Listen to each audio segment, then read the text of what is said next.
कैसे हैं आप लोग। आज देखिए हम संधि के 10 क्वेश्चन करेंगे, जिसमें हम स्वर संधि, व्यंजन संधि और विसर्ग संधि के मिक्स क्वेश्चन हमने लिए, जो 99% क्वेश्चन बच्चों से गलत होते हैं। तो इसी 10 क्वेश्चन में आपके सारे कॉन्सेप्ट हम क्लियर कर देंगे। आप बस क्लास को अंत तक देखिएगा, ठीक है। तो चलिए शुरू करते हैं। सबसे पहले क्वेश्चन नंबर फर्स्ट हमारा दिया गया है कि विद्यालय शब्द में कौन सी संधि है। तो आपको बताना है विद्यालय शब्द में कौन सी संधि है। गुण संधि है, वृद्धि संधि है, दीर्घ संधि है या यड़ संधि है। तो देखिए विद्यालय में कौन सी संधि है, तो कौन सी संधि है, दीर्घ संधि है। अब इसको हम एक्सप्लेन करते हैं आपको अच्छे से। देखिए विद्यालय का जो हम क्या करेंगे, इसको ब्रेक करेंगे या इसका विस्तार रूप में लिखेंगे तो क्या होगा, विद्याधन आलय। विद्याधन आलय में यहाँ पर देखिए, यहाँ पर क्या होगा, बड़ा आ आएगा, प्लस यहाँ भी क्या है, बड़ा आ है। तो जब बड़ा आ और बड़ा आ मिलकर क्या बनेगा, बड़ा आ हुआ, इसलिए यहाँ पर क्या हुआ, दीर्घ संधि हुई। तो बड़ा आ और बड़ा आ मिलकर क्या होता है, बड़ा आ ही बनता है, इसलिए यहाँ पर कौन सी संधि हो गई, दीर्घ संधि हो गई। क्वेश्चन नंबर हमारा फर्स्ट कंप्लीट। क्वेश्चन नंबर 2 की बात करते हैं। तो महेश शब्द में कौन सी संधि है, बताइए महेश शब्द में कौन सी संधि है। 5 सेकेंड का टाइम है, आप आंसर दीजिएगा।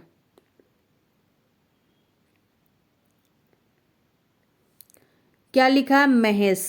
महेश में मात्राओं से हम संधि को पहचानेंगे। तो इसमें किसकी मात्रा है, ए की मात्रा है, और ए की मात्रा, ओ की मात्रा किस संधि की पहचान कराता है, तो किस संधि की पहचान हो रही है इसमें, गुण संधि की। तो ये कौन सा होगा, गुण संधि। महेश में कौन सी संधि होगी, गुण संधि। अब इसकी हम व्याख्या को पढ़ेंगे। तो व्याख्या को जब महेश को क्या करेंगे, विस्तार रूप में लिखेंगे तो महाधन ईश होगा। और महेश यहाँ पर महा मतलब बड़ा आ हो गया, और ईश मतलब बड़ी ई। तो बड़ा आ प्लस बड़ी ई बराबर क्या होता है, ए। और ए जिसमें आता है, एक मात्रा जिसमें आती है, वो हमारी कौन सी संधि होती है, गुण संधि होती है। तो इतना आपको समझ में आ गया होगा। अब हम क्वेश्चन नंबर 3 की बात करते हैं। परोपकार में कौन सी संधि है। क्वेश्चन नंबर 3, परोपकार में कौन सी संधि है, बताइए आप। 5 सेकेंड का टाइम है। परोपकार में कौन सी संधि है।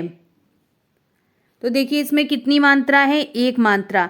ए की मात्रा हो, ओ की मात्रा हो, तो हमेशा आप याद रखना गुण संधि होती है। ये ट्रिक होती है आपकी। तो यहाँ पर कौन सी संधि हो जाएगी, गुण संधि। अब इसकी हम विस्तृत व्याख्या भी पढ़ेंगे। देखिए व्याख्या कर पर धन उपकार, जब इसको हम क्या करेंगे, विस्तार रूप पे लिखेंगे तो क्या हो जाएगा, पर धन उपकार यानी परोपकार। और पर में क्या है, आपका छुपा रहता है, तो आ हो गया, और उपकार में ऊ हो गया। तो आ प्लस ऊ मिलकर क्या बनता है, ओ। क्या बनेगा, ओम। क्या बनेगा, ओम। इसलिए यहाँ पे क्या हो जाएगी, गुण संधि हो जाएगी। अब हम बात करेंगे क्वेश्चन नंबर 4 की।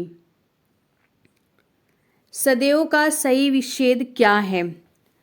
सदैव का सही विच्छेद क्या है। तो सदैव का सही विच्छेद क्या करेंगे, हमेशा कहाँ से, एक शब्द जब होगा वहीं से ब्रेक करेंगे। अब ऐसे हम नहीं कर देंगे सद धन एव। सद कोई वर्ड नहीं होता है, सद कोई शब्द नहीं होता, हमेशा वहाँ से ब्रेक करेंगे जहाँ से एक शब्द, एक अर्थ निकलता हो हमारा। तो यहाँ पर देखिए क्या हो जाएगा, सदा। सदा एक क्या होता है, शब्द होता, एव तो सदा धन एव बराबर क्या हो जाएगा, सदैव। अब देखिए यहाँ पर कितनी मात्राएं हैं आपकी, 2 मात्राएं हैं। और जब भी 2 मात्राएं होंगी तो वहां पर क्या होगी, वृद्धि संधि यानी वृद्धि हो गई। तो आपकी कौन सी संधि है, वृद्धि संधि हो गई। क्वेश्चन नंबर 5 की बात करते हैं। अत्यधिक में कौन सी संधि है, बताइए कौन सी संधि है आपकी। अत्यधिक में आपकी कौन सी संधि हो जाएगी, यड़ संधि। अब इसको देखो कैसे करेंगे, इसका व्याख्या आपको कराते हैं हम। इसमें यण संधि हो गई, अब व्याख्या कैसे होगी, इसको हम कैसे लिखेंगे, अति धन अधिक। अति धन अधिक में ता में किसकी मात्रा, छोटी ई की। अधिक में आ पहले आ रहा है तो ई प्लस आ के जो मेल से क्या बनता है, या बनता है, और इसलिए यहाँ पर क्या हो गई, यड़ संधि।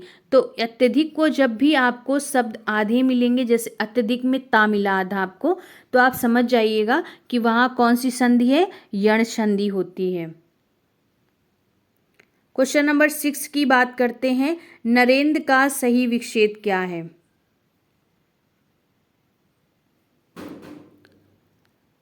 नरेंद्र का सही विच्छेद क्या है? यहाँ पर क्या होगा, नर धन इंद।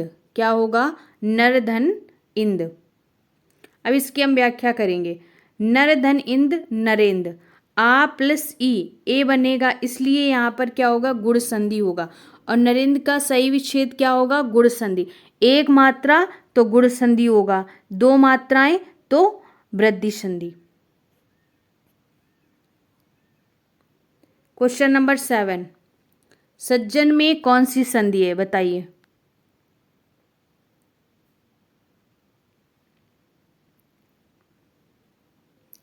तो सज्जन में कौन सी संधि हो जाएगी, व्यंजन संधि हो जाएगी। अब इसको समझाते हैं आपको।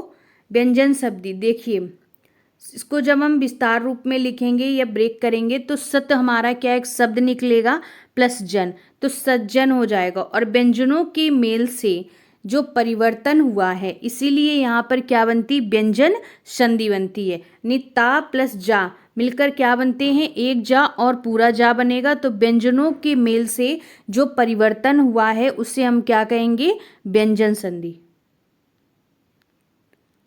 क्वेश्चन नंबर 8 की बात करते हैं।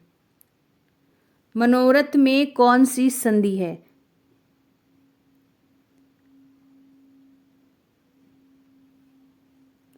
तो मनोरथ में कौन सी संधि हो जाएगी, विसर्ग संधि। अब देखिए इसकी व्याख्या करते हैं आपके। तो इसको हम क्या लिखेंगे, मना धन रथ। मना में क्या है, हलंत लगी हुई है, और मनोरथ इसमें विसर्ग है, कौन सी, मना के कारण परिवर्तन हुआ, इसलिए इसमें क्या है, विसर्ग संधि है। क्वेश्चन नंबर 9, अभ्युदय का सही विच्छेद क्या है, बताइए। तो देखिए अभ्युदय का क्या हो जाएगा, अभी एक शब्द निकलेगा और उदय, तो क्या हो जाएगा, अभ्युदय। अभ्युदय का सही विच्छेद क्या है, अभिधन उदय। चलिए अब इसका एक्सप्लेन करेंगे। अभिदय, अभिधन उदय, अभ्युदय ई प्लस उ के मेल से यू बनता है। ई प्लस यू के मेल से क्या बनता है, यू बनता है, इसलिए यहाँ पर क्या हो जाएगी, यड़ संधि। और हमने आपको बताया था जब भी आपको हाफ शब्द मिलेगा वहाँ पर क्या हो जाएगा, यड़ संधि पहचानते हैं हम। क्वेश्चन नंबर लास्ट है, निःशब्द में कौन सी संधि है? निःशब्द में कौन सी संधि है, आप बताइए कौन सी संधि है। यहाँ पर हलंत मिल रही है आपको, तो यहाँ पर आपको पहचानेंगे विसर्ग संधि है, यानी विसर्ग मिल रहा है तो कौन सी संधि है, विसर्ग संधि है। तो व्याख्या, निधन शब्द होगा, निशब्द में इसमें विसर्ग है और विसर्ग का प्रयोग है, इसीलिए इसमें क्या होगा, विसर्ग संधि। तो देखिए आपको क्लास अच्छी लगी हो तो लाइक सब्सक्राइब जरूर कर लीजिएगा। धन्यवाद।